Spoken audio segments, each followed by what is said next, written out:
Postcards from a Dying World, the podcast. For more than a decade, I've reviewed over 1,000 books that are mostly science fiction, horror, and bizarro. This feed will feature bonus audio I have produced over the years, as well as a monthly digest of reviews based on what I've read each month, plus the occasional bonus material about my own fiction. Thanks for listening.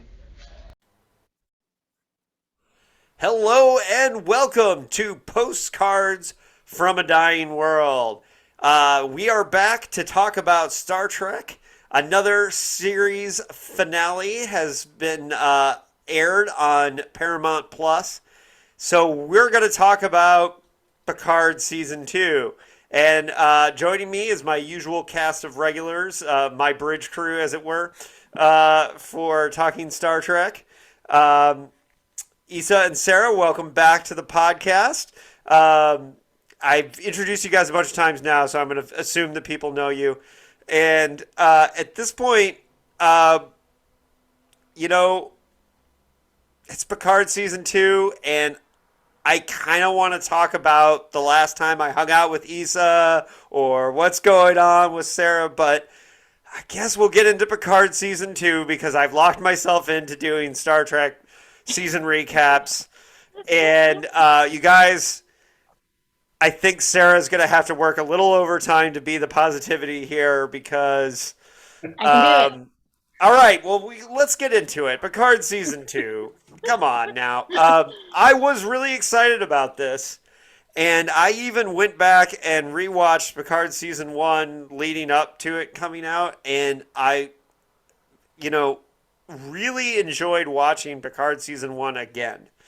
Okay, so if anything I got out of this, the good thing is I can compare and contrast some of the things that I thought were really cool and that I really liked about Picard Season 1, that I even liked it better the second time, even though, again, the finale wasn't quite as good as the build-up, whatever. But yeah, Picard Season 2, let's get into it.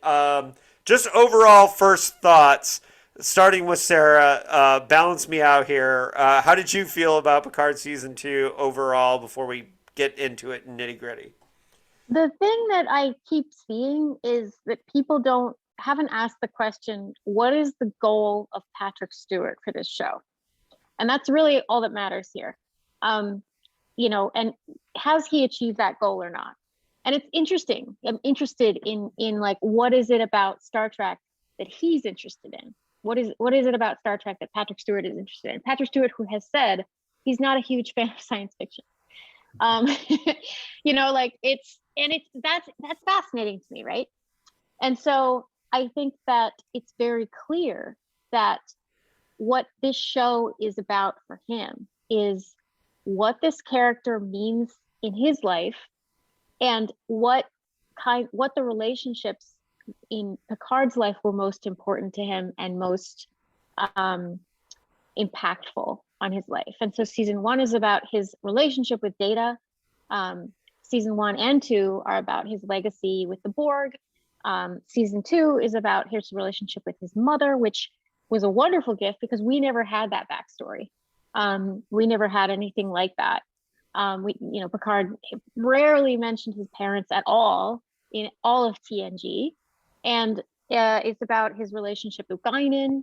And so to me, it's like the only question that matters is he succeeding at the Picard show that he's trying to make?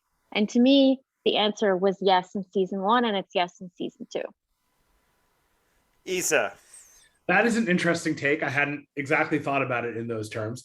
I want to say that I picture Picard Season 2 especially, I picture the writer's room and try to imagine what went on in this room. Right. And what I've come away with, and I want to start with the caveat that Season 3, which apparently was filmed at the same time or has already currently, or right after. Okay. They might be thinking in terms of a full arc between season 2 and 3, and season 2 won't make sense until you watch season 3. And I'm willing to give them the benefit of the doubt on some of that. But clearly in this writer's room, someone, I don't know who, but someone was like, let's do a plot where the Borg attack and then they go back in time and then Gerardi becomes part of the Borg collective and the Borg collective completely changes. That sounds awesome. Yeah, let's do that. Someone else was like, hey, let's do a plot where we explore Picard's relationship with his parents and go back in time and give him a love story out of nowhere that we can work with. And I won't even say that that's a bad plot. I'll whatever. That was my least favorite of all of it, but let's put that aside. And then someone else was like, let's do the time travel, normal, fun cliche time travel stuff. And let's have Rio stay behind and do all these cliche time travel things. And I think all of those things cannot exist in the same season. And yet somehow, oh wait, and there's more, and let's have Wesley Crusher become a traveler and Q. And I totally forgot about that plot. Let's have Data, let's have Soong, the Soong ancestor build a person who then becomes a traveler. Like this, again, maybe not a bad plot, but you can't have all of those plots together in the same season in a super incoherent way. Like by the end, I was like, oh, and also I forgot the main one. Q is dying and has some personal stuff with Picard to work out. Also not a bad plot in itself, but now we have 5 or 6 or however many different plots. And it was just like everything got greenlit. I feel like it was, so my final thought is that it was rushed and that if they'd spent a little more time thinking about what the season should be, they would have pruned some of those ideas or combined them in a more coherent fashion. That being said, I just want to say that you could put those characters on the screen doing anything and I would still enjoy it on some level. So there you go. Yeah, that's true. Now. Okay. What is it? Why do you believe that those sort of disparate plot elements did not ultimately work together? Because I'll take one example. Okay. So the love interest, right? Picard has this character that he obviously meshes really well with, and actually the last scene with them together is one of the few things that bothered me this season because it was so passionless. Like either you're going to he just spent the whole season learning that his mother's death is not his fault and to let himself be loved as at the end of his life. And we spent the whole season seeing that same 3-minute flashback over and over and over and over, and I found that to be one of the most annoying things of the show. But please continue. Okay. Sorry. Well, no, I was just wondering what is it about, because that romance aspect, right? And it's believable that to me that Q cares enough about this man that he's aware of everything in his life and that he sees Picard as, and to me it sort of addressed a big issue in TNG, where in TNG Picard was sort of skittish about romance and always putting duty first, and he would have his little dalliances on alien planets, but then he would leave them there, or we would just never hear about her again. And he had romances, but he didn't have somebody in his life to really take care of him. And the biggest one that we had was Beverly, who we haven't seen at all in either season, which is kind of weird given the season finale of TNG and how, they were supposed to get married at some point and then divorced. But side issue, point is, the thing with Q ties directly to the thing with the romance. And I think you can say the same. You can sort of draw these make a list of all the things that you said don't mesh together, and you can draw lines to where they do fit together, to me. So I was just curious, what is it? Well, you can't don't fit together. You can do that, but you can actually connect them. But the problem is I think, and I agree with Issa. I'm with Issa here that there was just too much. And then here's the thing: is I think there was a 4-episode arc here that could have been perfect.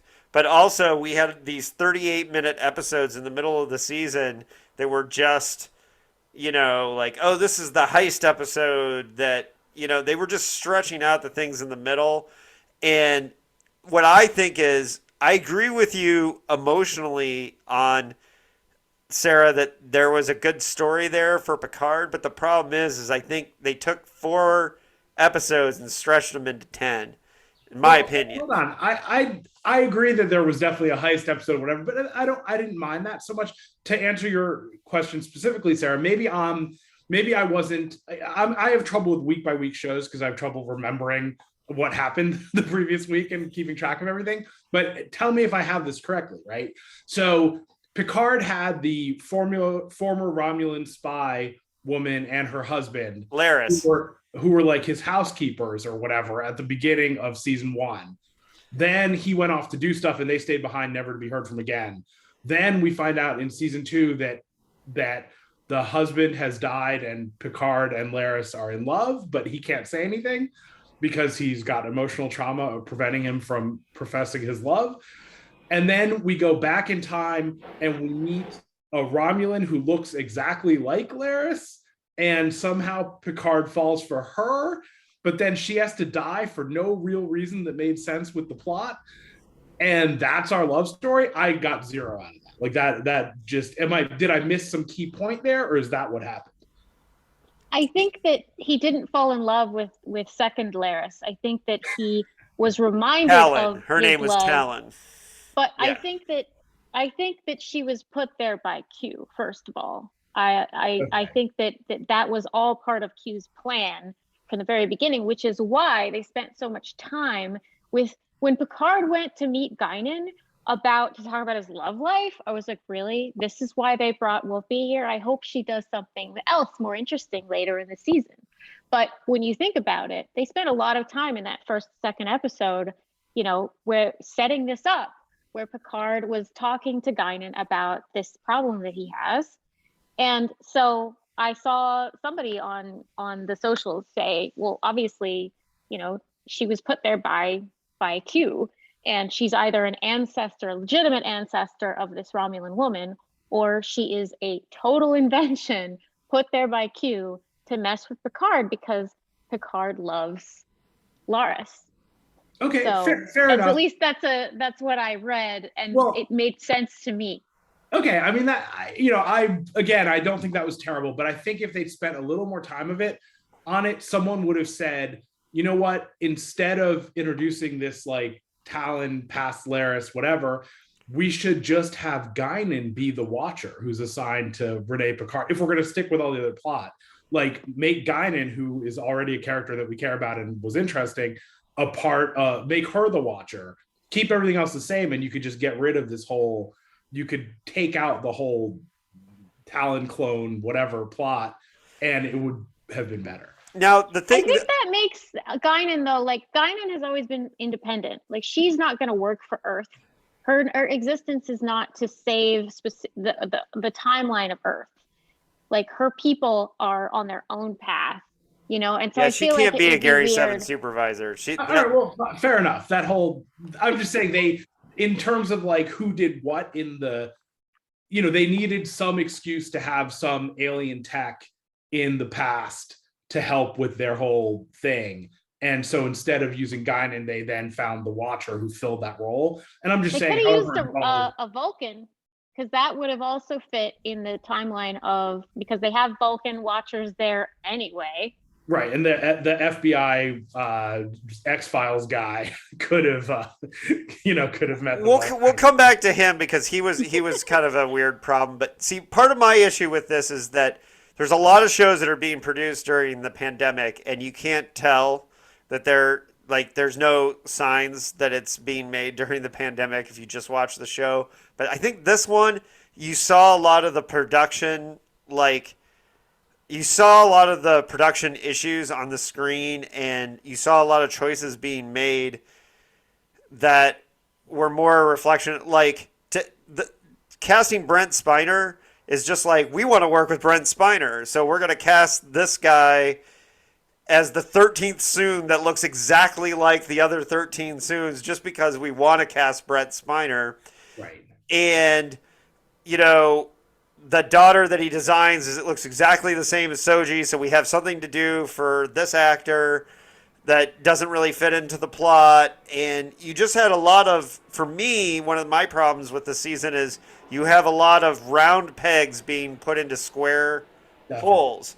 And I can live with one or two, but 13 of these choices got a little much. And now, Sarah, I let you be positive for a while, but I got to be negative for a bit. Okay. because I have great respect for Alex Kurtzman and Akiva Goldsman and all the people that are working on this, but I think they were doing a lot to try and keep Patrick Stewart happy to do this. I understand that. And look, he talked in the lead up to Picard season 1, a lot of his interviews, he talked about the abuse that his mother went through with his father. And so it was clear that they went, aha, we can give Jean-Luc that same issue, and it would explain, why it took him so long to relate to his crew and to go to the poker game at the end. It would explain a lot. So I thought that was smart. I thought that was a smart decision.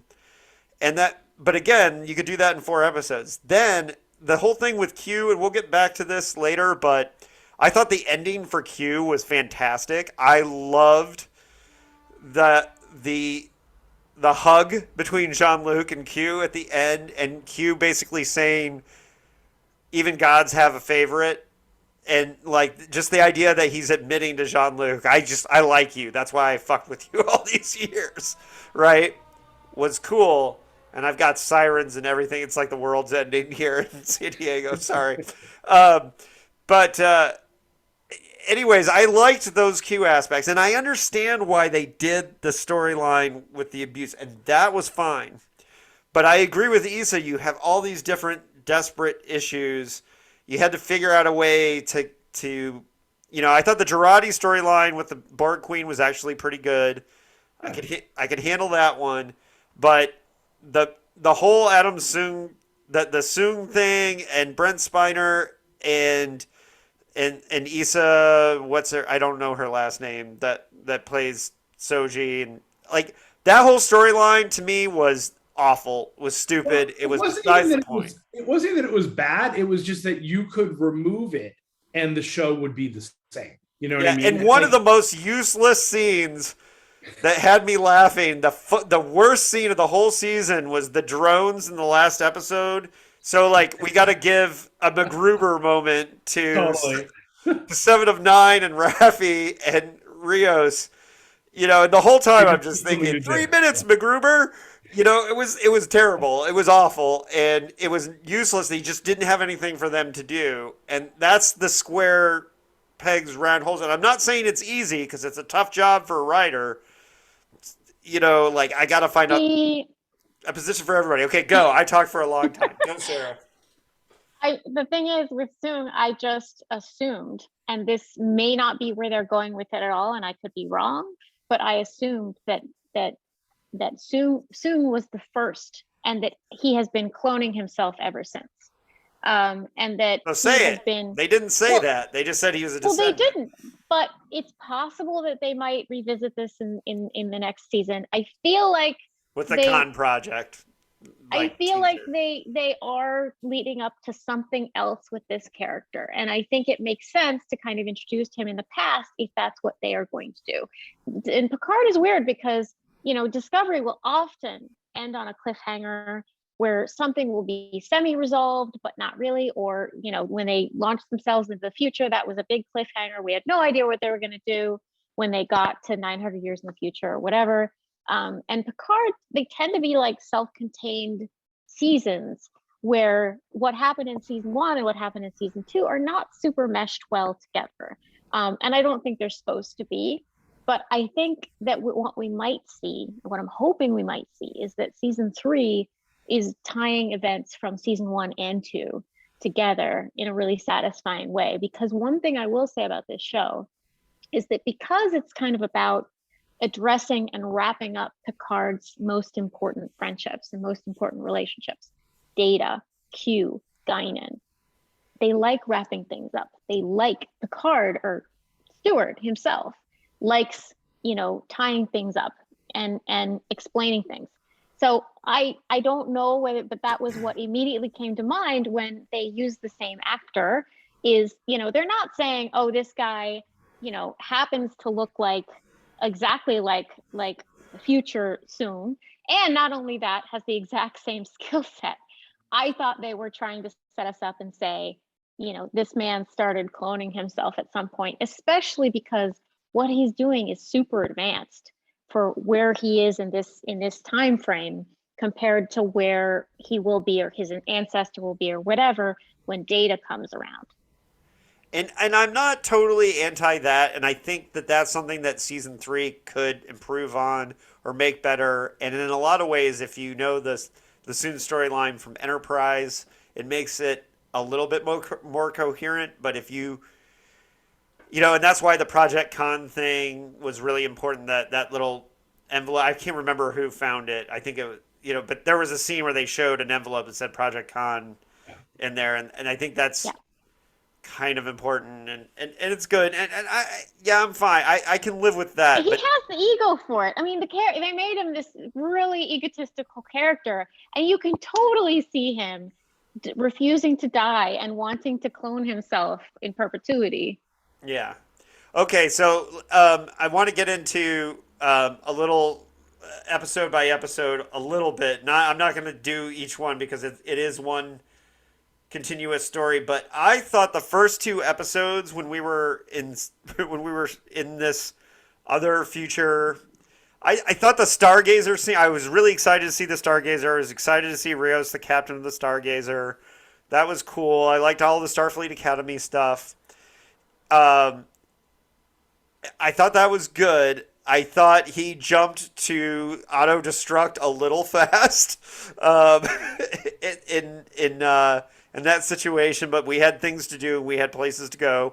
So, and we had to set up. Can we unravel that a little bit? Like, I feel like this was either I'm super misunderstanding something or it was just like big plot hole, lazy writing stuff or whatever. Like, following the time travel of the whole thing. So, the unbeknownst to us, Gerardi shows up on the Enterprise and starts, or whatever ship. Stargazer, sorry, and starts taking over the whole fleet, right? Like, why didn't, if that was Gerardi and all that stuff had already happened, why did that happen? Can someone explain that? That is the biggest plot hole of the season, and I'm interested to see if Sarah can explain this away, because if she sends a message saying, I want to talk to Picard, why can't she send a message and say, I'm friendly? You know, well, I didn't get that. I thought I must be missing something and just forgotten something, but it just seemed like a really it's a big plot hole, because, you know, now you could say she knew. The only thing you could possibly say is that she knew that the timeline had to work out this particular way, but that would be interesting if she made the choice to stay Borgified, because basically she got turned into a Borg, and she must be okay with it, because she could change the timeline at that point, right? And prevent that from happening to herself or warn herself. Yeah, I didn't understand that. So, like, I was assuming there was some explanation where, like, the changes hadn't propagated through time years, but there was nothing. So it just made no sense. Now, for me, the whole season, just one thing real quick, Sarah. I think the whole season would have worked better for me if Picard thought it was real, but it was all like a Q tapestry thing, and that in those last moments, Q revealed to him that no one else will remember this. No one else was there. It was just you and me, and I had to make you believe all this was happening. So, like, I had to have. But the thing is we had scenes that took place outside of his point of view, and they also wanted to leave Rios in the past, because he got a different show. This is, again, the production realities. That what happened? I didn't know that was what happened. He's on the flight attendant. And that's why, you know, he didn't want to give him a chance to be continually on that show for one more season of Picard. So, you know, that's, then again, the realities, you know, changing the storyline. I thought that was a really wonderful, though, way of sort of subverting our expectations about time travel romance, because it usually ends in, you know, the oh god, what's the one where Kirk falls in love with the woman in the famous one, City on the Edge of Forever. Thank you. You know, where it's like heartbreak, and it's like, oh well, you know, we can't be together for various reasons. I mean, City on the Edge of Forever always drove me crazy anyway, because if she has to die, why can't you just beam her to the ship and she becomes a missing person? It's the same thing. You're still removing her from the timeline. Anyway, but But I thought it was really wonderful that, you know, if whether it was because the actor needed another project or what, that they decided that they were going to not do the thing that always happens in time travel romance and do, you know, pull a Star Trek 4. I mean, this season was full of references to Star Trek 4, and I loved that. I ate that right on up. And, you know, for him to also have we'll talk about where, Kirk Thatcher, the guy on the bus, in a little bit, but we'll get to him. Well, and then Rios's line where he was like, "No, I only work in space. I'm from Columbia. Iowa." Yeah. Right. Yeah, I'm from Columbia. I only work in space. Yeah. No, that was good. And isn't it Chile? I think it's Chile, right? Isn't he from Chile? Yeah, something like that. That's why I remember. Yeah, you might be right. I'm sorry to confuse. It's all South American countries. They are they are very different. Okay, so no, and I'm not totally opposed to that. I did. His storyline was interesting. My problem with it was, and I didn't find out about this till after. I didn't find out about him being on another show until after the season was over, thankfully. Is that I just really liked Rios as a character, and I really wanted to, and I was really hoping that we would get a spin-off Stargazer Captain Rios show. Would be great, but I think, you know, we're more likely to get a Captain 7 show. But regardless, like, his storyline was okay, it was fine, whatever. But and I agree with you that it's cool to subvert that you could have a happy ending. Well, I just think it totally. So, you know, time travel movies have rules, right? And Marvel sort of did the whole, like, we're changing the rules. You can do anything you want in the past, and it doesn't change the future because it is your future, whatever. And that was fine. That worked for Marvel. But Star Trek they haven't said where they are, but you can't just leave someone in the past and not change the timeline. Like, that shouldn't be possible, right? Like, that seems weird. Like, and especially then they even made it worse by Guinan talking about, like, his life and, like, all these things he did. Like, how did that not change the timeline? So, well, it did. They're suggesting that it did, and I think the suggestion is wonderful, which is, yes, there are going to be some changes that we make, and they could be good things. You know, that time. I mean, they had a couple of where Guinan, I think, made a couple of speeches about how time. You know, one of the characters made the same observation. They're like, "What about all these butterflies we're leaving behind?" And somebody said something along the lines of, "You're thinking of time in way too much of a linear way. And, you know, it's okay if we make some minor changes." And yes, part of that is that you never know the unexpected consequences of changing the timeline. Something that you think is very small, that's the whole reason they call it the butterfly effect, you know, it could end up having enormous ramifications. But I think that Star Trek has always done that. So I don't think it's fair to uniquely, like, you know, they were totally like, okay, we're taking Dr. Gillian Taylor with us in Star Trek 4, and she becomes a missing person. And in theory, you would think that might have ramifications in 1986 timeline, but they went with it. He was always meant to go missing. Star Trek has always been like this. I'm not going to judge this show in particular. Fair enough.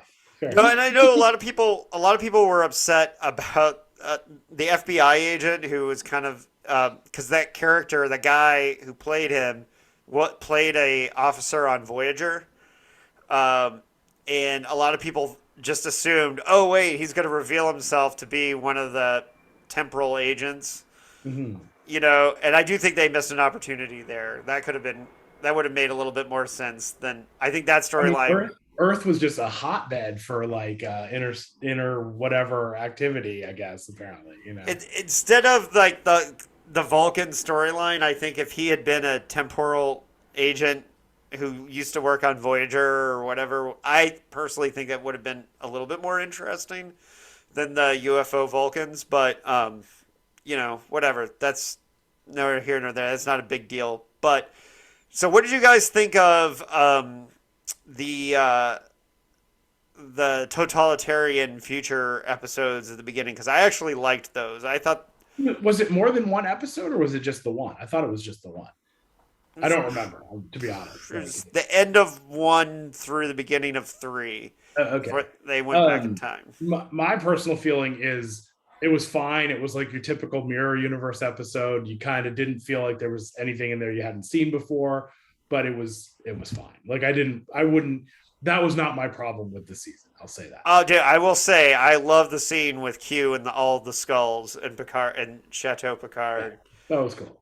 And we saw Gul Dukat's skull and all that, and that was I thought that was a great scene. That was just fun, Easter egg, nerdy Star Trek, and Yeah.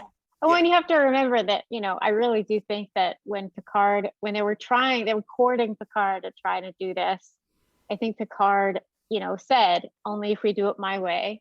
And I think his way was, I want to say fuck Trump whenever possible. I want to say fuck the police whenever possible. And I want to make this about, the relationships that are most important to Picard in terms of who he is and why. Oh, you mean Patrick Stewart making the decision? Yeah, because he has been interviewed and he talks about how, when he finished TNG, he felt like he did not know where he ended and Picard began, because the character is so similar to who he is. And as fans, we have had the pleasure of, following this sort of Patrick Stewart fandom.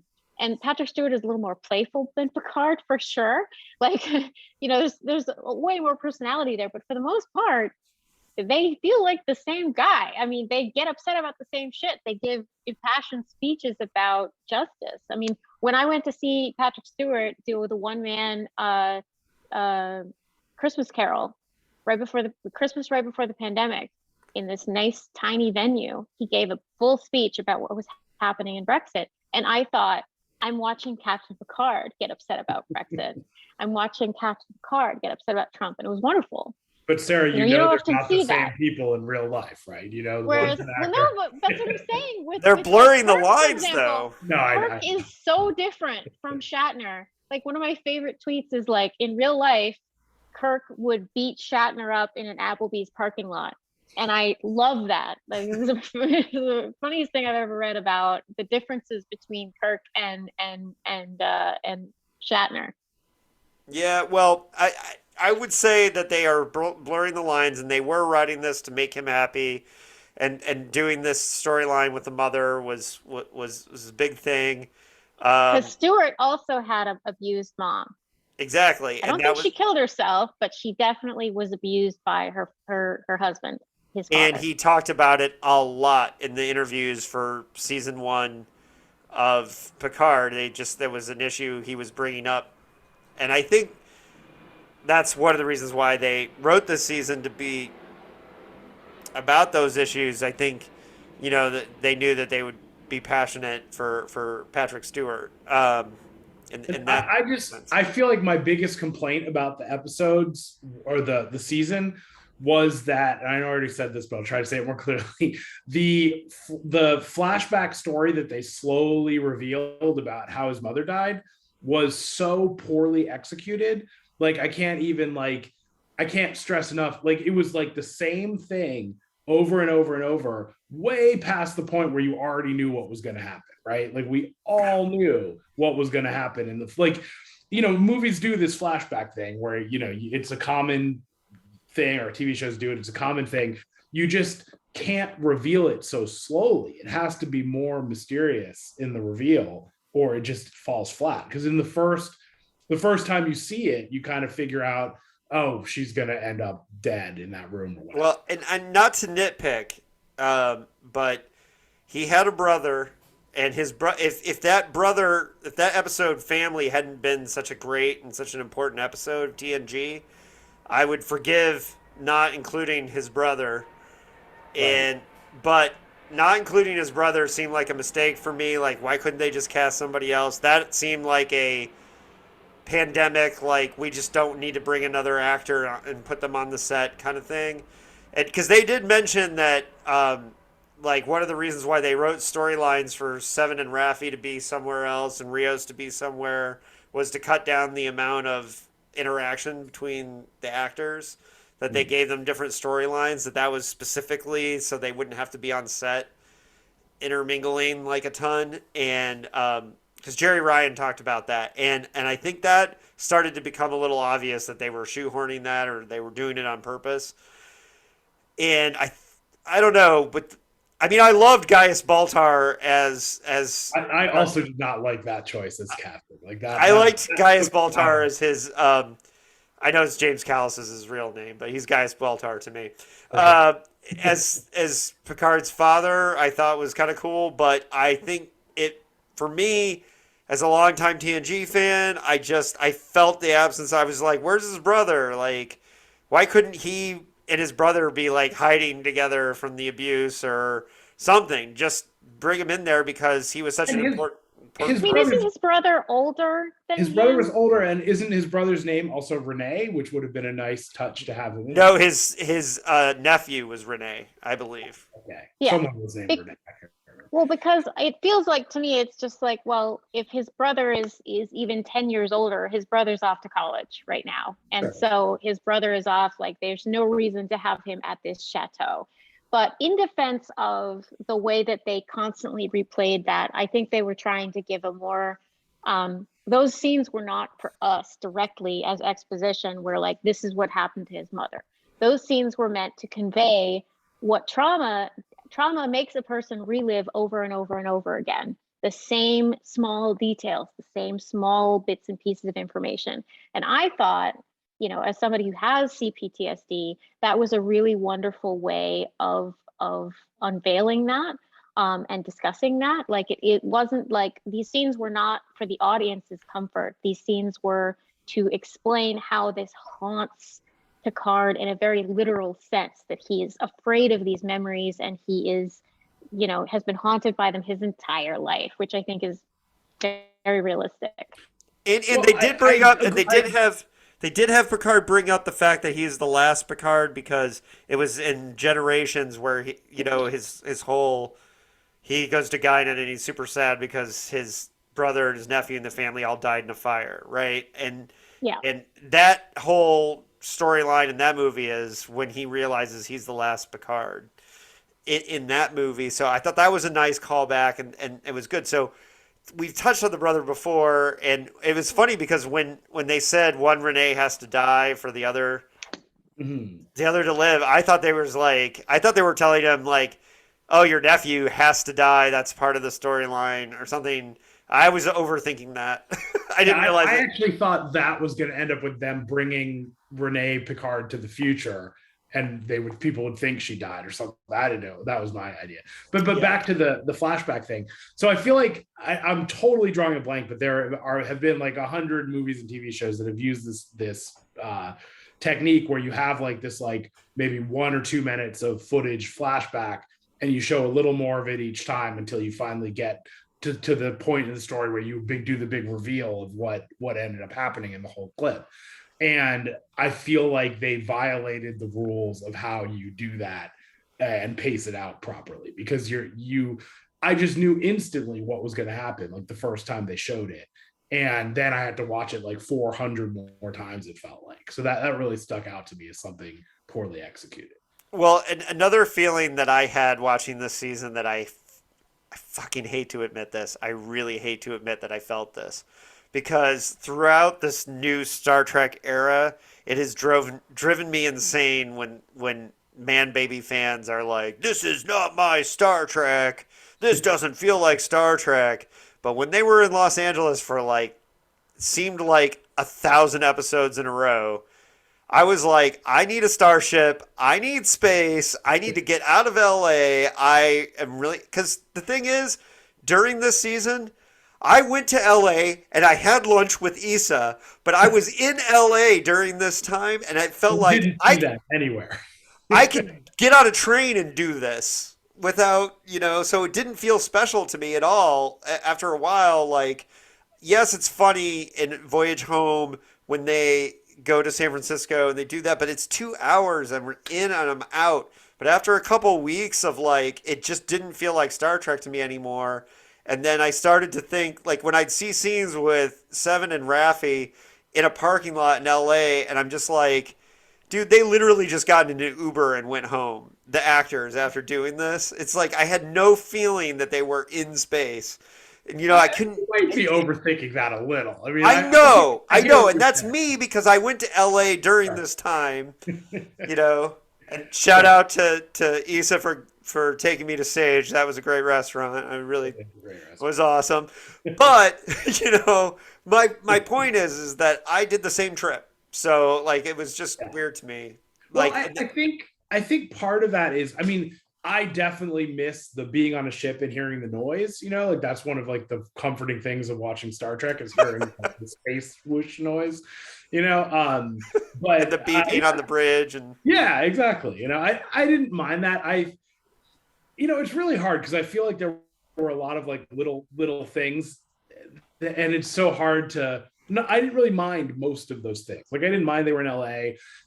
A lot of it was very just contrived feeling.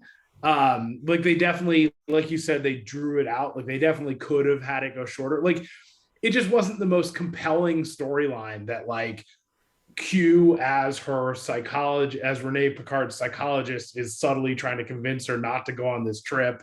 And if she goes or doesn't go, the world will be saved or not saved. That just was not a very compelling plot to, and then like Soong running over Picard. I mean, it was all very like, we have a starship crashed in France, but we're doing this like little stuff that could have been on any show kind of stuff. You know what I mean? Like it wasn't like more to what you were saying. Like it's not just that they were in Los Angeles, a place where we could just go or where I live. It was that they weren't doing stuff that was like Star Trek-y stuff. Like this could have been the plot of a lot of other shows and fit just as well. Yeah. See, that was a problem for me. All right. Defend it, Sarah. Do your work. Sarah, every time you say something, it makes me like the show more. So I'm hoping you keep going with that. I mean, the thing about Adam Soong being willing to run over this woman or Picard in order to stop this is that it was important that if they were going to kill off the other Renee at the end, they really had to set it up so that we understood that this man was obsessed. This man would stop at nothing. And I do think that it makes it much more believable in the end when you realize the only way this flight's going to go off as planned is if Soong believes that he has succeeded, if he believes that he has killed this character. And so I didn't have a problem with that at all, because the whole time this character was really evil. He was really like this very self-interested, egomaniacal character that was just wanted his way or the highway and was willing to do absolutely anything and get away with it because he's shown as being somebody of, great wealth. So it worked for me. I don't know. It did. His character was well sold that he would do anything to ensure his legacy, and obviously was a sociopath and didn't care about the children or whatever. Like that was well done. I guess I'm just saying, like, if you say, hey, there's this show I watched and one character was trying to stop another character from doing something, so he ran him over with a car. Oh, this is Star Trek I'm talking about. Like that that could be literally any show on TV. It doesn't have to be Star Trek. So that's what's untracked. Well, yeah, because it's set in the 21st century. I mean, that's like, how are you going to kill somebody in the 21st century in a way that you can, say, oh, it was an accident? I mean, well, apparently it's you can use a neurotoxin that even kills Romulans very easily, but only in later in the season, apparently. I will say that one of the things in going back and watching season 1 that I really appreciated was I really liked that it took place in the Star Trek world outside of Starfleet. That was a thing that I really liked about it, but I think Star Trek needs a show that doesn't take place in Starfleet. Like, we got a little bit of that with Deep Space Nine, but a lot of the characters were Starfleet. And yeah, I've been beating that horn as long as new Star Trek's been around. I'd love a show. Like, my idea would be to have a show about investigative journalists working on like their own like starship chasing down stories. I think would be awesome. Like, outside of Starfleet, and like Jake Sisko's right there. And so there's a way to do that, but the whole thing about season one that was so great about that is it still felt like Star Trek, but it was outside of Starfleet. And my problem here is there was just large stretches where it just didn't feel like Star Trek.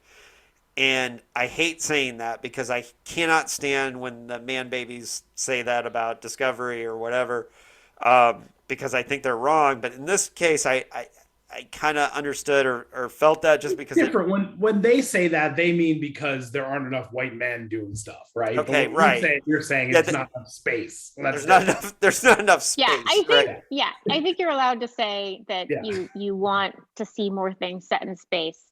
I don't care. I don't give a shit whether my Star Trek is set on Earth or on an away planet or a ship. I know I'm gonna get plenty of time on a ship with the other shows, so I don't give a fuck. But I can, just frame it that way. Say I want more space, so that you don't sound like those fucking incels. Yes, I know.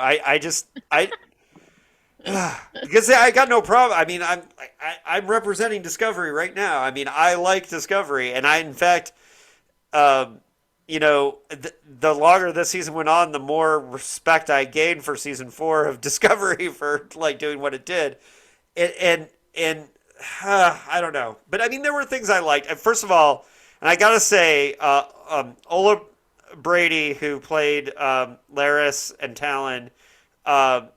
Like, she was one of my favorite things about Picard season 1. My biggest complaint of Picard season 1 is you're going off to do this mission. You take the Tal Shiar spy with you. Right.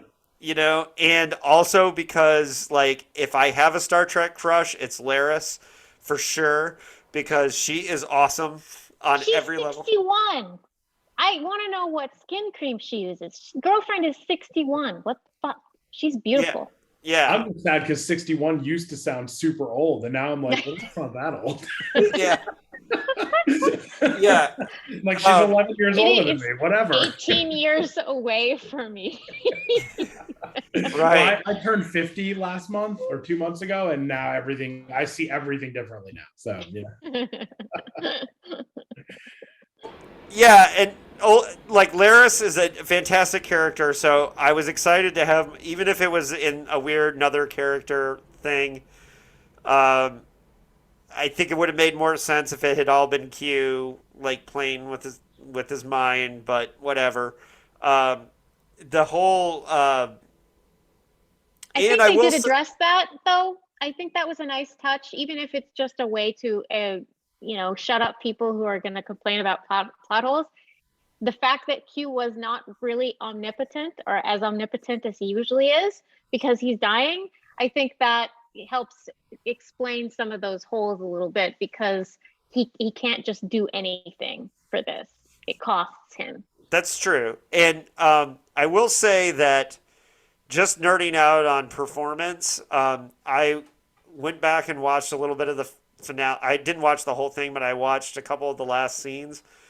And Ola Brady's performance in that last scene with Picard, like, there's a moment where he basically says, like, he basically tells her, like, I think I want a second chance or something. And her face, the way she reacted, was just amazing. Like, her performance in that scene was really great. And I don't know how anybody cannot fall in love with that character on the show if they get into the characters at all. She has always been great. I think one of the reasons why she was so fantastic in the first season is she just like takes charge and starts like gunning people down and like getting information and everything without being asked.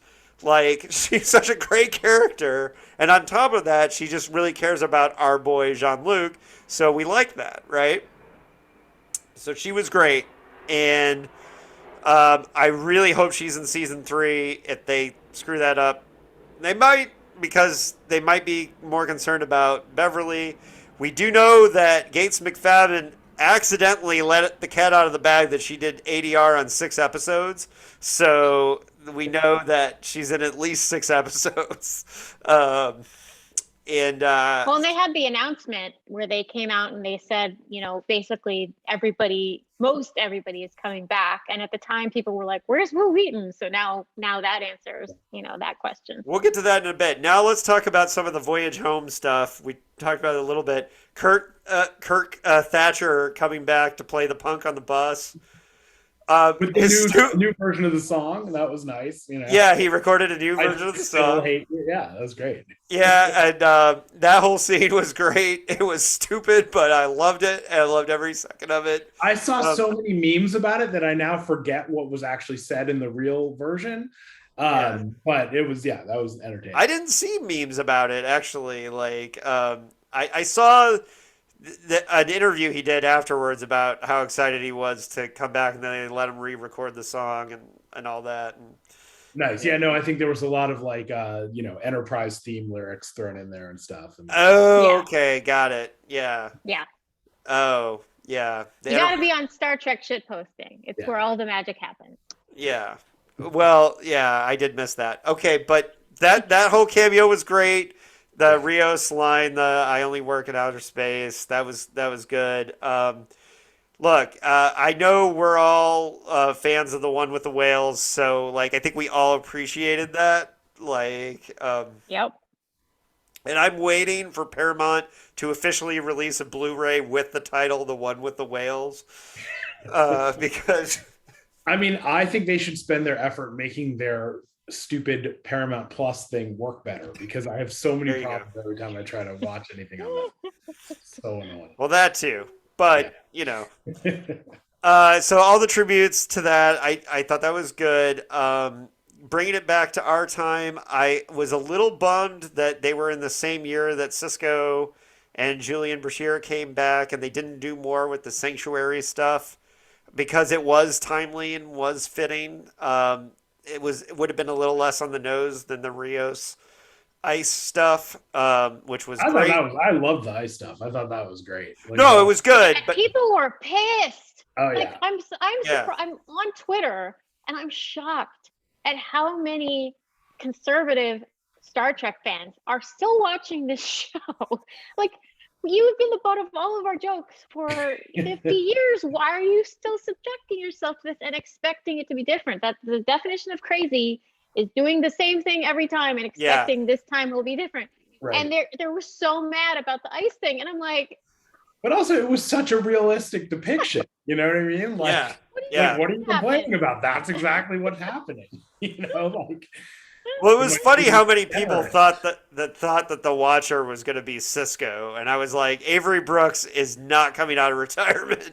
But I do think that episode of Deep Space Nine where they came back to 2024 could have played a little bit more of a role. But I think the modern Star Trek writers are a little afraid to touch Deep Space Nine because of how intense the mythology and the storylines are in Deep Space Nine. It's easier to do Easter eggs for TOS, and because Deep Space Nine, like, once you get into it, the storylines with the Dominion War and all that, although Discovery last year did have a changeling in it, which was cool. But they did make reference. There were the candidate who was running, the guy who was the industrialist with Dax in that episode of Deep Space Nine, who was like, there was a campaign poster for him on the wall. So they did have Easter eggs for that Deep Space Nine episode that were really deep cut. Yeah. So the Bell Riots were in San Francisco, right? Like, they were, as I'm recalling. So which is probably why the punk rock guy left. Yeah, that's probably why the punk rock guy left San Francisco, came to LA. He's like, they're rioting up there. Well, it's easy to imagine that the writers mentioned it and they said, well, we can't really fit a San Francisco scene into the LA scene. We got to pick. It's either they go to San Francisco or they go to LA. If they had gone to San Francisco, we would have all, enjoyed that additional nostalgia stuff, given how San Francisco centric Star Trek has always been with, that's where Starfleet headquarters is, and that's where they went back and so on. So Well, they went back to LA to keep Patrick Stewart happy. I really think they did. I was going to say, I was wondering if that enough. was a pandemic decision or some just logistical decision, because Yeah. usually they go to San Francisco, it feels, Yeah. I think it was to make things well, and they're filming the show in Los Angeles, so it just made it easier.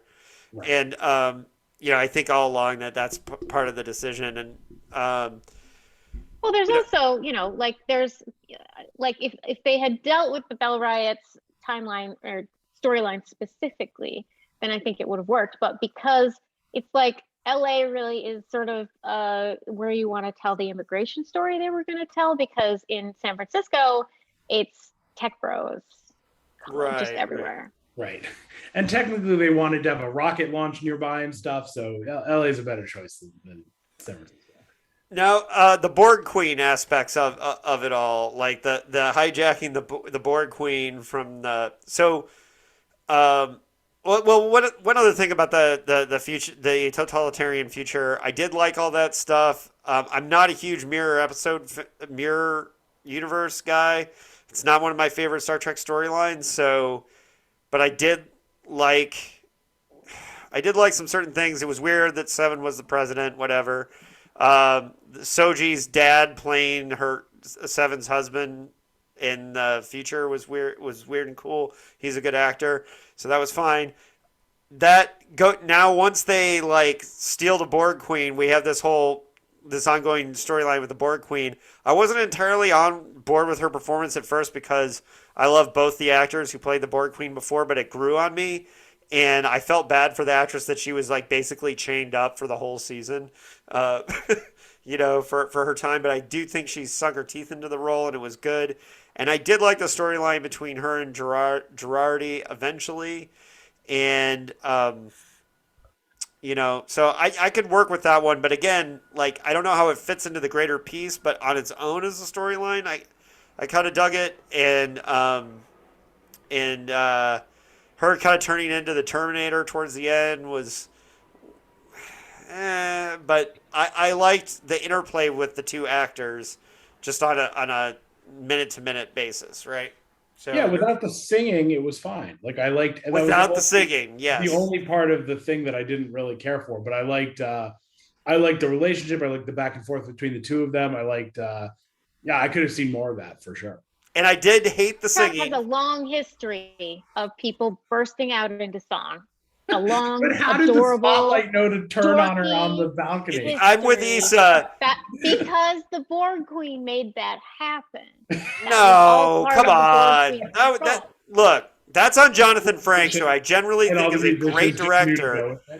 But that scene made no sense. Okay. Why did the band know how to play the song? Why did the spotlight get there? The band is professional musicians. They could have picked it up on the thing, but it was just it's what key are we playing this in? We're just going with her singing. That's you have no idea if she didn't whisper to the band beforehand, this is what's going to happen. She has the Borg Queen's hijacked confidence to make that happen. We don't, it's like people who complain that we never see Starfleet taking a piss. And I'm like, why do you need to see that? You just know it happens.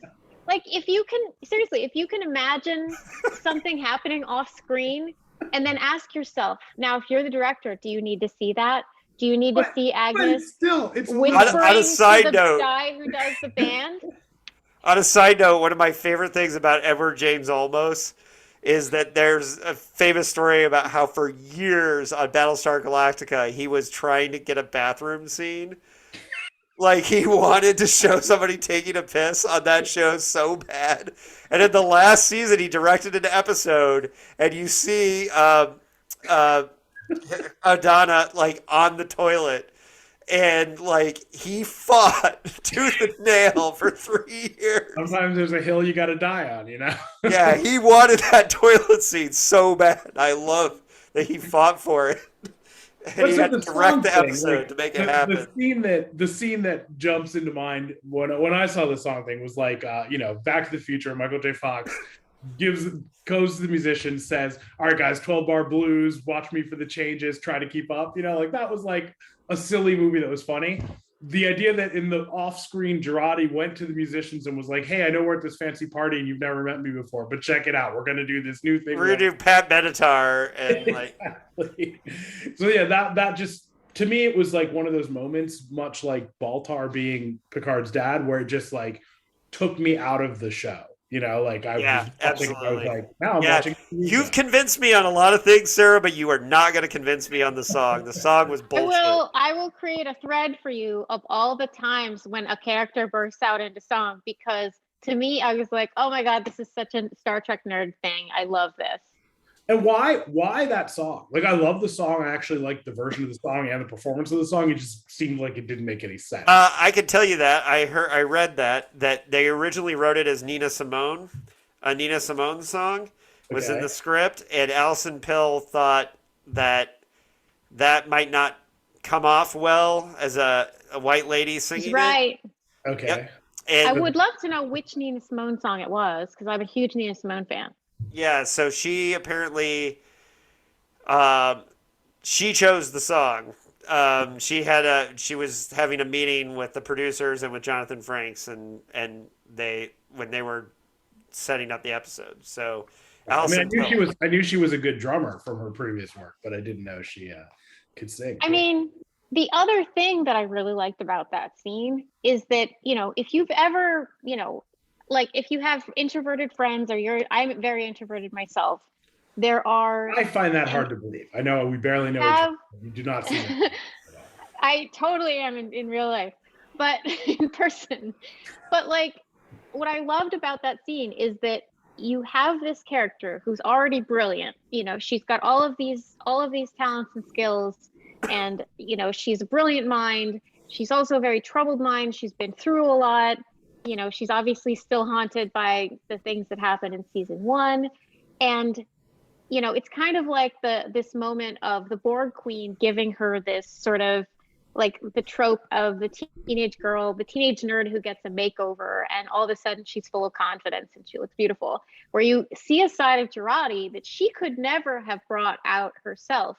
And this is important for the realism of what happened in the end, because you have to make it really appealing to explain why Gerardi would allow this to happen to her, why it would, you know, why it would be tempting for her, and all of the explanations that they had this season about how exactly a person gets assimilated was really interesting. And I think they were trying to make some commentary there about why people get into cults, why, you know, why poor people become Trumpers. Things like that, where it's much more psychological than the Borg has ever been. But and I'm laughing because, Sarah, if we were a writer's room and you had pitched this idea, this would be the point where I cave in and say, fine, it's your episode, and I'll live with it. Because I'd still be arguing, because I thought everything you said was great and true, and I thought they did a great job with all of those things, and I would have loved to have them explore that more, but the song still didn't work. The filming of it it took me out of it, because in the end they could have made it less cinematic and I would have found it more believable. But the thing is, they made it so cinematic that like, I then see the director, I see the filming, I see the choices, and it takes me out of the story. That's just something that some people can live with. Like, if I was directing the episode, I wouldn't direct it that way. And usually I think Jonathan Frakes is a great director, and I usually agree with most of his choices. But in that particular instance, I think doing the song is great, but you have to make it somewhat more awkward. Like, it shouldn't sound as good. It would actually be funnier and better if it was a little awkward. You know, if it was a little awkward in the room, you know. But that wasn't the story they were trying to tell. They were trying to tell that this woman with full confidence could be an absolute badass. And I understand what you're saying. The Borg Queen is in full control of this whole experience. I understand what you're saying. I just disagree. Like, if I was directing it, I would make a different choice. But I'm just saying that would have been a completely different outcome to the story. So I would have even been fine with her getting up on stage, signaling the band, taking the mic and saying, "We have a special treat for you right now. Thanks everyone for coming out." And then she starts singing.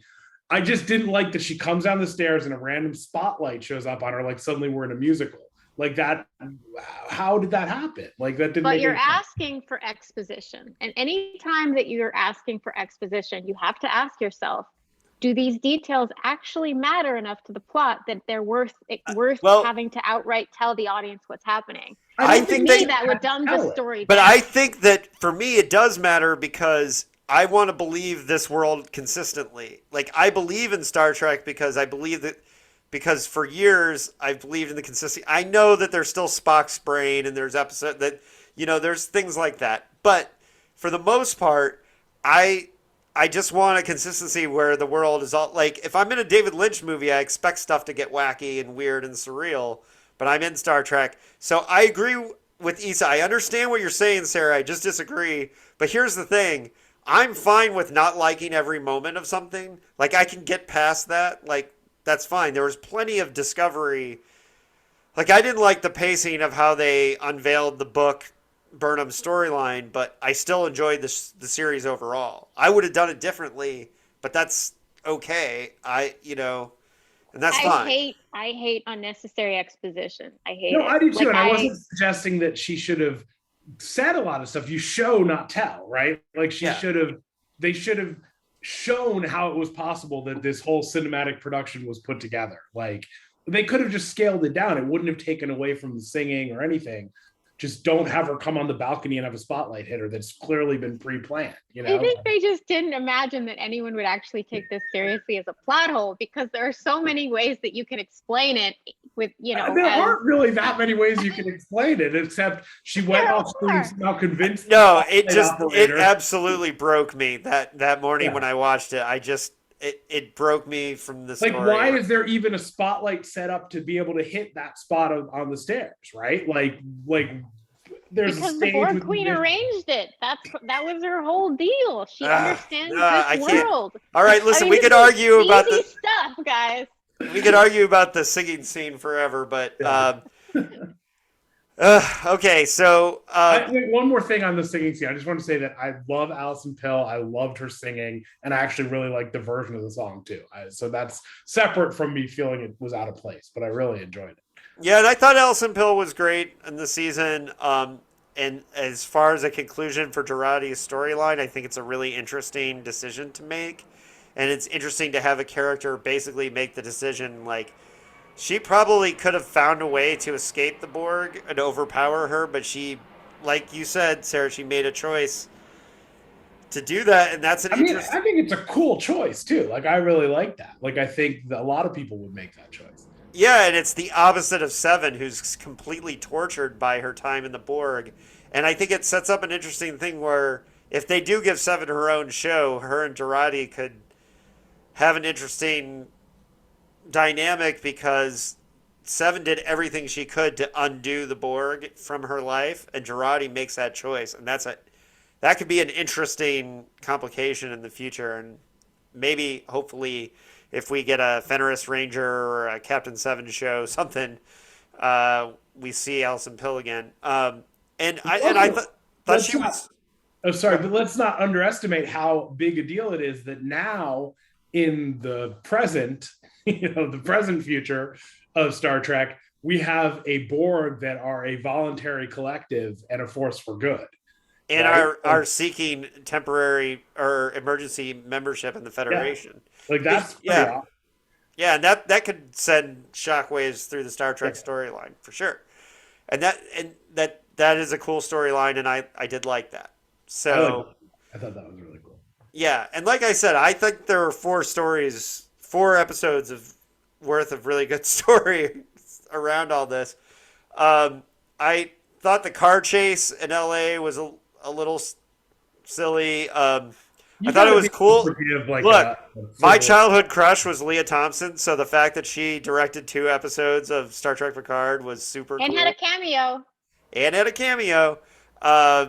My sister even knew when I posted something about Leah Thompson posting Star Trek, she said your head must have exploded because when I was a kid, my childhood crush was absolutely Leah Thompson, even Leah Thompson and Howard the Duck. So, like, as awkward as that is. Um, so Leah Thompson directing 2 episodes was really cool. Jonathan Frakes doing, he didn't direct my 2 favorite episodes, but I was glad he was back. I did like the Rios storyline with Ice. Let's see if we missed anything else. Okay, the Seven Raffi thing, I was very frustrated that they delayed them kissing until the last episode. That looked like it was going to be very bad.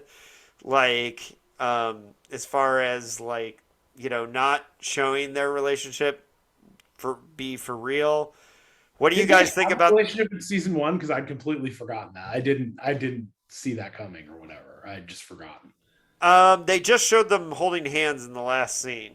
And the backstory with that is they took a picture together at the premiere of Picard season 1. The guy who played Hugh actually took the picture, and he posted it to Twitter and said, "Isn't this the most beautiful lesbian couple you've ever seen?" or some joke. He made a joke about that, and then they actually turned it into, like, it was somewhere around. It wasn't the premiere of Picard.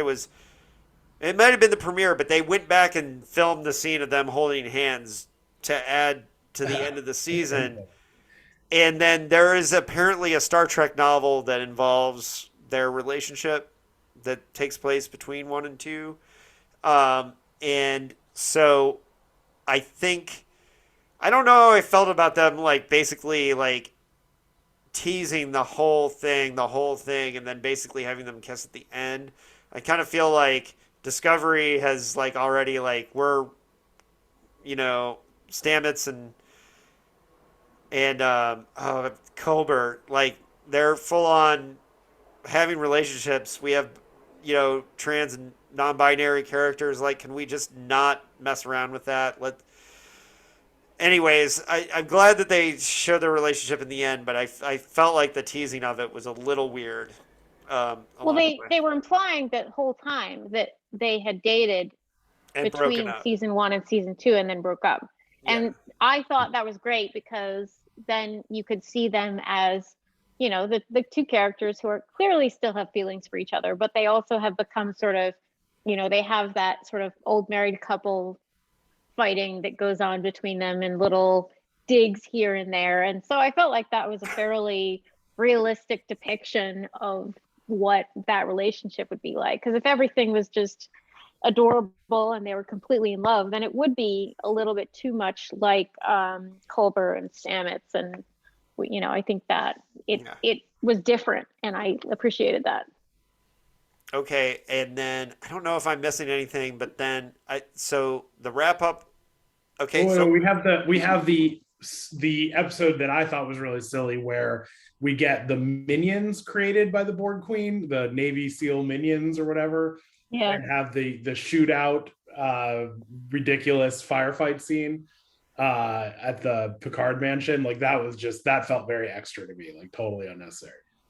Yeah, I enjoyed the episode a little bit more than the 2 or 3 before it, so I guess for that it didn't bother me that bad. But you're right. It was kind of, I did like that Picard showed the bullet holes in the wall and said, "I never knew why those were there." Now it makes sense. That was kind of cool. Just when any show or movie comes to the point where you just need, like, nameless minions, the scene is usually not very good. Like, that's usually like a recipe for disaster. Don't tell Chuck Norris that. He has a whole career of nameless minions. The entire Borg race is about nameless minions. Like, the entire species of Borg is about turning individuals into minions. So you could argue that they're just doing what Borg do and showing what that would look like in the 21st century. But then the other thing, this is a total tangent, but this is what always has bugged me about Star Trek and their phasers and stuff. So what you had was they had like at least one phaser rifle and a couple hand phasers or whatever against like some 21st century soldiers with guns with laser sights, right? Like, has gun technology not improved to the point that that should be a very one-sided fight, you know? But somehow there's no like smart aiming and like computer guided shot shooting or whatever, you know what I mean? So that's always bugged me. But it's like if you took someone, you know, if you gave someone a modern assault rifle from, you know, the 21st century and fought a bunch of soldiers from the 1800s or whatever, you would win, right? Yeah. And like that's always kind of bugged me. Like, there's no concept of like smart military weapons in Star Trek. Yeah. Well, Sorry. okay. So not a big deal.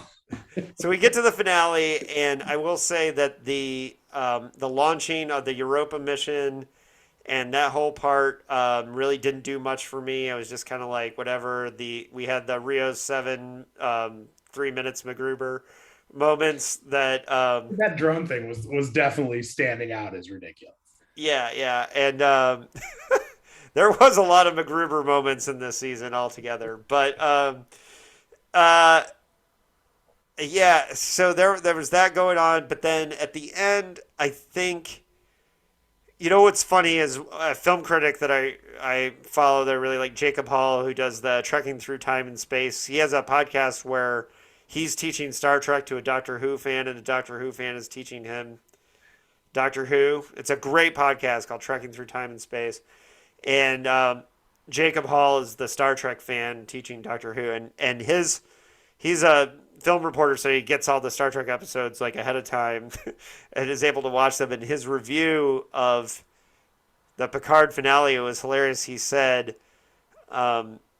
it's amazing how narratively baffling I found an episode that pushed every emotional button that I had at the same time. So he was talking about how like the narrative was a total mess to him, but it didn't matter because he felt all the emotions of it. Yeah, and that last half an hour was I had all the feels. Picard's even saying goodbye to Talon, like partially because I just like Ola Brady a lot. I felt that, but the scene with Q and Q saying that gods had their favorites, and the hug and Q dying, like that all worked for me because. And what's funny is and a lot of that has to do with Trekking Through Time and Space, because they're teaching HT Next Generation right now. And so I'm listening to that podcast where they're breaking down all the early Q episodes, like right now. So I'm kind of getting reacquainted through that podcast with those early Q episodes. And I think that added to how I felt about it. I mean, I've always cared about Q. And it's funny that Q said the same last goodbye to Picard as he did in Next Generation. I'll see you out there. Right, and that was super great. And all the behind the scenes footage of Patrick Stewart hugging John Delancey off camera. It's all great. It's all great. Love it. It's all great. So the finale, it's so funny because it worked for me completely, even though I didn't like the season in the middle. And I will overall say that if you ask me to rate on a scale of 1 to 10 how I felt about Picard Season 2, I can't give it more than a 5. However, that last episode and the emotions that I felt were like a 10 episode, right? And I don't know how to deal with that as far as like, I don't know how to... I usually like most Star Trek. I'm usually very positive.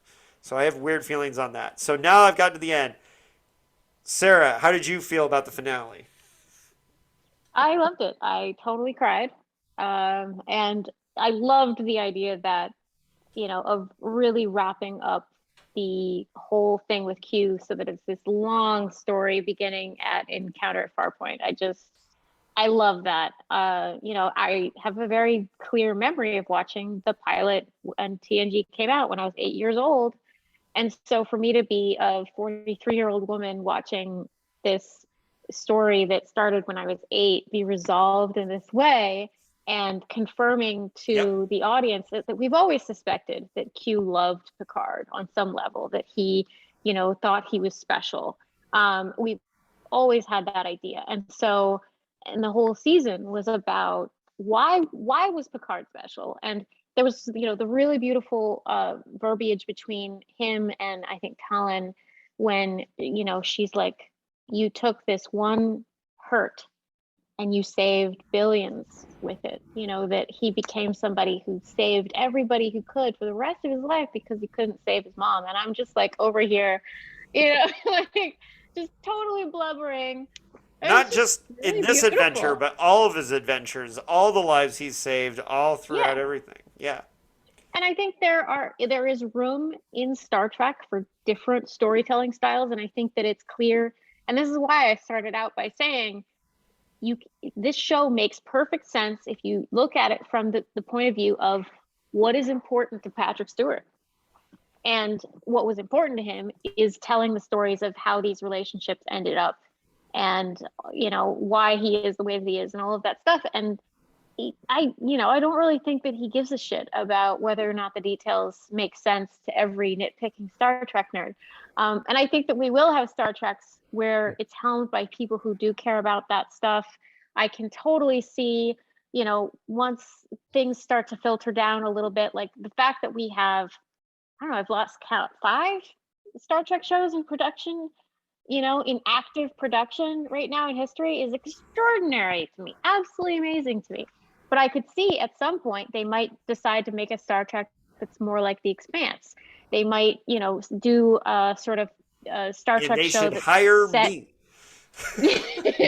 Like, and all of that stuff, where all that stuff matters, and people are actively looking at that. So I just think it's, it is what it is, and it's an intimate show, and it's about feelings, and it's about relationships, and that is the show that an 81-year-old man who knows that he doesn't have much longer, hopefully he lives to be like 115.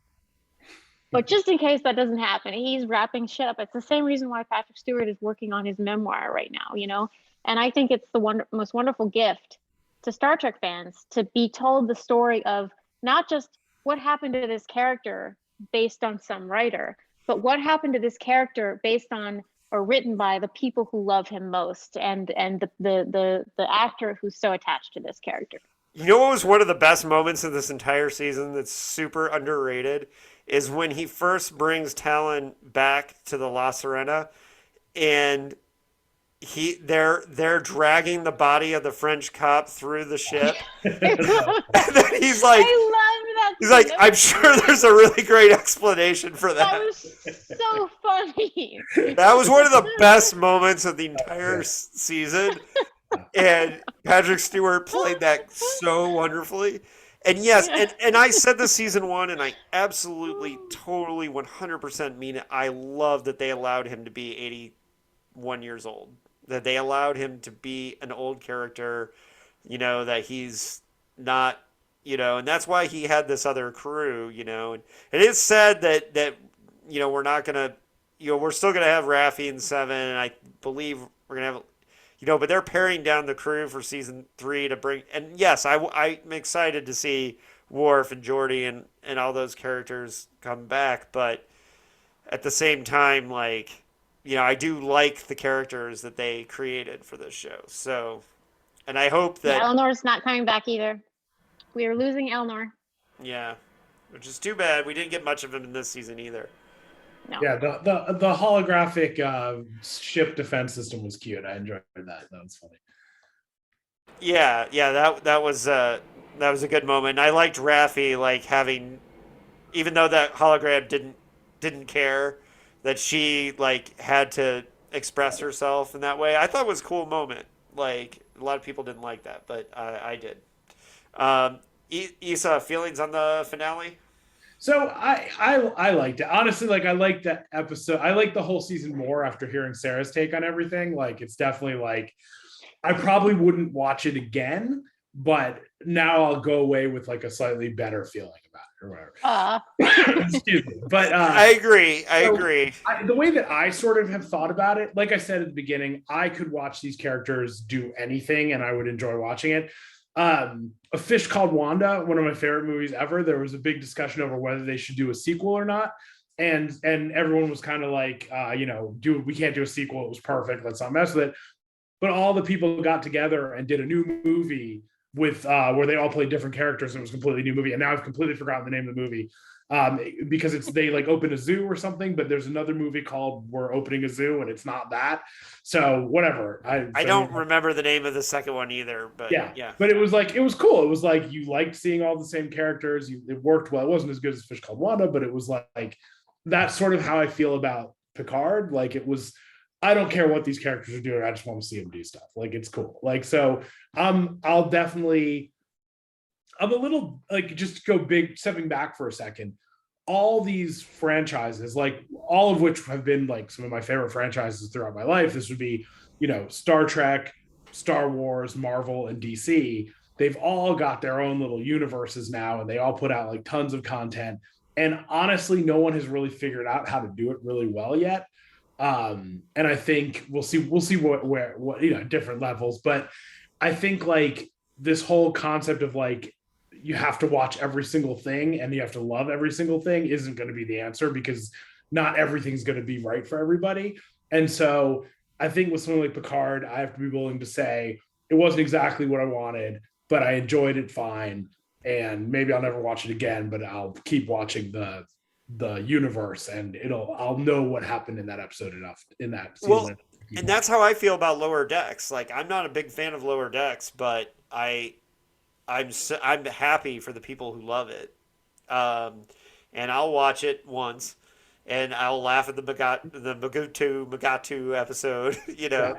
and I'll have fun with it. But I'm stoked for the people who do love it. And I mean, I guess I'm just saying there's just so much content now in Star Trek and in all these universes that like you don't have to like everything, or you don't have to love everything, and so it's important to keep that in mind. Like it's one thing when there's just like 10 movies and you can like the even number ones or whatever, you know what I mean?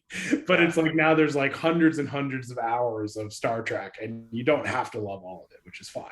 Yeah. I still hate Star Trek 5. Totally. Well, and we've only gotten one episode, but I mean, Strange New Worlds is like so for me. Don't spoil me. Like, I haven't watched it yet. Oh my god, it's so good. Okay. Yes, and I do like the meme of that's been going around where it says where it's like it's mocking the shitty fans, saying like finally we're getting new old school non-woke Star Trek, and then it's Strange New Worlds saying hold my sorry and brandy. Right. Because they're going to be a little upset if they think they're getting the non-woke Star Trek when they watch Strange New Worlds. But I will say this, and I got to give credit to, I said, there's a lot of pandemic compromises that I felt like were going on in Picard season 2. You got to give credit, Alex Kurtzman and Jenny Lumet, who are doing, co-wrote Strange New Worlds first episode with Akiva Goldsman, Alex Kurtzman doing Star Trek Picard season 2, Strange New Worlds at the same time, and Alex Kurtzman and Jenny Lumet making The Man Who Fell to Earth for Showtime at the same time is completely insane. Because Man Who Fell to Earth is like my favorite new non-Star Trek show right now. Like I'm loving it. It's so good. And so I just got to give props to Alex Kurtzman for all the stuff he's doing. And I personally think it's great that he is making such a variety of Star Trek, that you have Prodigy, Lower Decks, Strange New Worlds, Discovery, Picard. It's all different. It all has different feelings to it. And it's glorious to have this much Star Trek. And you don't have to, and you're right, Issa, you don't have to like it all. Yeah. I was so worried when I heard that, because Discovery was doing well, they're rolling out all of these additional shows. And my biggest concern was that we were going to have another Rick Berman on our hands, where, everything Rick Berman touches kind of has that same feel. And, a lot of people desperately, men, especially the toxic men, want to go back to the Rick Berman style. And I'm like, oh, you want a copy of a copy? You want Dolly the Sheep? And I love the fact that, not only it just totally blew my expectations out of the water in terms of, because that was my one fear, that they'd all be the same. And instead they are all just so wonderfully different from each other. And, I absolutely love that. That makes me so happy, because there really is the core of Star Trek. There's so much room in there, in that universe, to tell so many different stories. And Star Trek the Motion Picture is playing in theaters, and the director's cut this month at the end of the month. I have my tickets. I will go see that for sure. I haven't watched that in a long time. This is a good excuse to see it. So. Yeah. Another imperfect awesomeness. The motion picture has grown on me. I'm a big defender of it. So, on that note, folks, we'll be back for Strange New Worlds in about 9 weeks. It's super exciting that we have that to go. Pike is quickly becoming my favorite captain. I never thought anyone would beat Sisko in my heart, but I just love what a smartass Pike is too. It was great. So I just love shouting at the screen, how is he this handsome? I don't understand. It's like his hair is just like formed in heaven by angels. And I'm just like I'm sitting there watching with my partner, and I'm just like, he's so handsome, I'm gonna die. Yes. Yeah, he is a very slightly different watching experience, but I can Oh, I can see it. I heard that there are plenty of men who watch that and go, oh man, how do I look like that? Do that? Like, how do I look like that? Yeah. So I only started the first episode, and he just had like the crazy Chris Pine beard, and he just shaved when I turned it off. So he's just getting on the ship. So I'll get back to you on how handsome he is. All right, Star Trek nerds. We didn't. One last thing, we didn't talk about Will Wheaton being back. We have to talk about that real quick. I have ups and downs about Will Wheaton being back. I am pro The Traveler, Will Wheaton. I think it's setting up season 3. I think he's going to have a huge. That's how Issa Behrens is going to be in season 3 as a Traveler. I think Wesley's going to be in danger, and I think getting the crew back together is something to do with saving the Traveler Wesley. I think that's part of it. That's my theory. Why we saw him just briefly. My only feeling is that I wish he didn't dress like Will Wheaton in the scene. I think it would have been funny and cool if the Traveler shows up in funny Traveler garb, like Spock wearing the robes in Star Trek 4, and he looked really out of place. And he was like, and so when she first saw him, she was like, who is this weird hippie who's coming up and talking to me?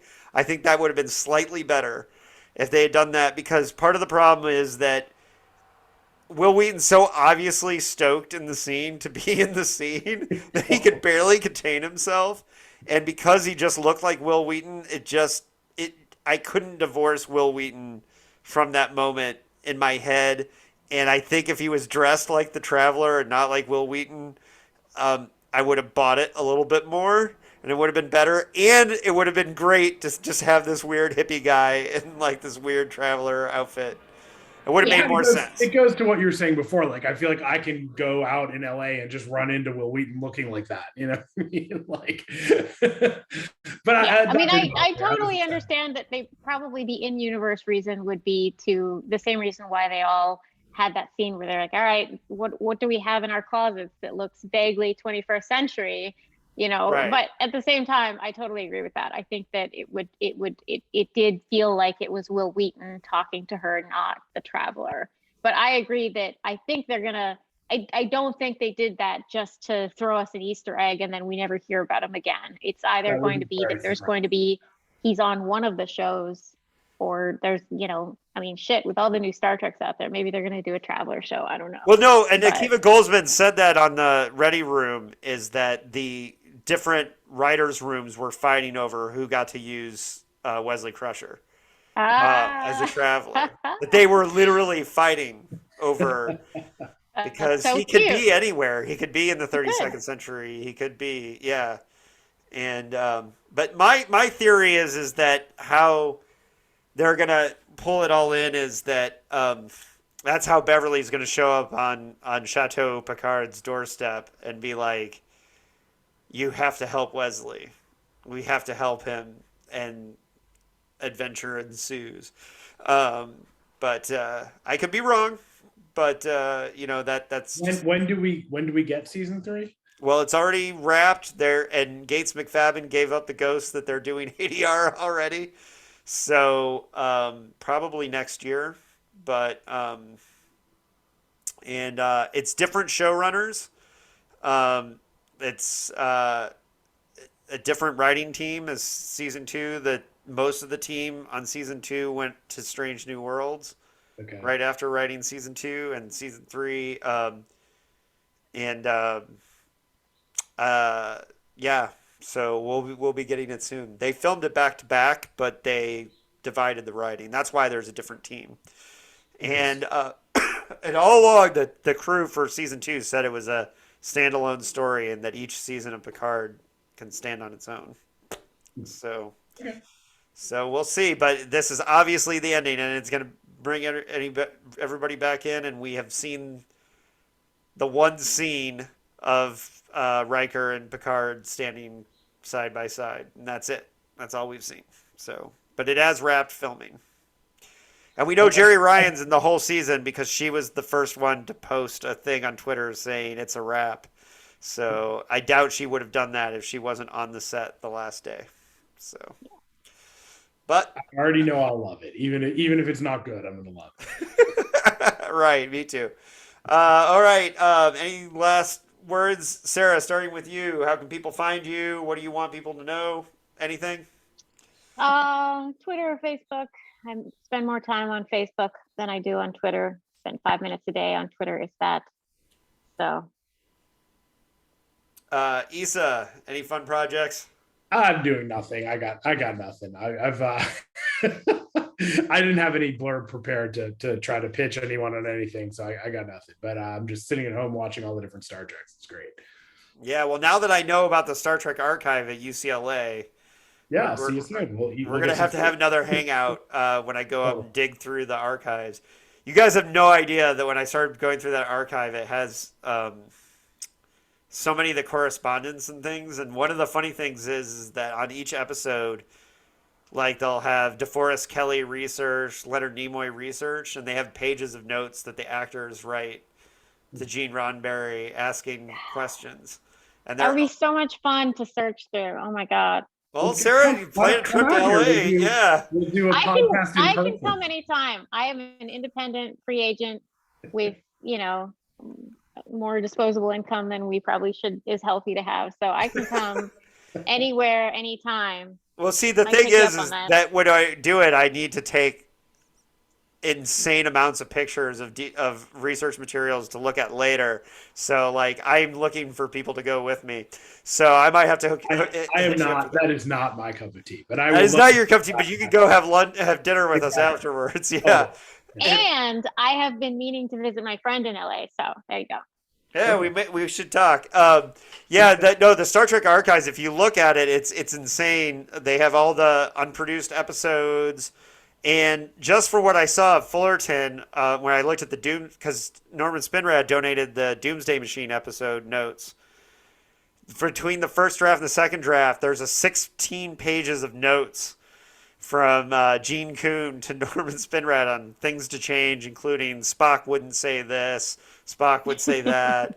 And so every episode has those in the archive and those things, and the research notes from the actors, notes from Lucille Ball to the production company on certain episodes, and they're all just sitting there ready for somebody to dive through them. And the 13 unproduced episodes is what I want to focus on, because there's some big name science fiction writers who put in pitches that never got made, including Philip Jose Farmer, other Theodore Sturgeon ones, and it's so cool.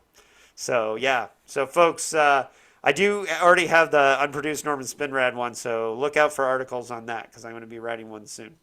So on that note, fun Star Trek fun for people coming in the future. Watch Strange New Worlds, and we'll all convene again in 9 weeks for Strange New Worlds. I'm hoping to have some other guests too that couldn't get here in time. This time, I definitely need to get Dano back. But his band is doing a reunion, and he was super busy this week, so couldn't do it. So, anyways, folks, Picard season 2, and thanks Sarah and Issa for joining me.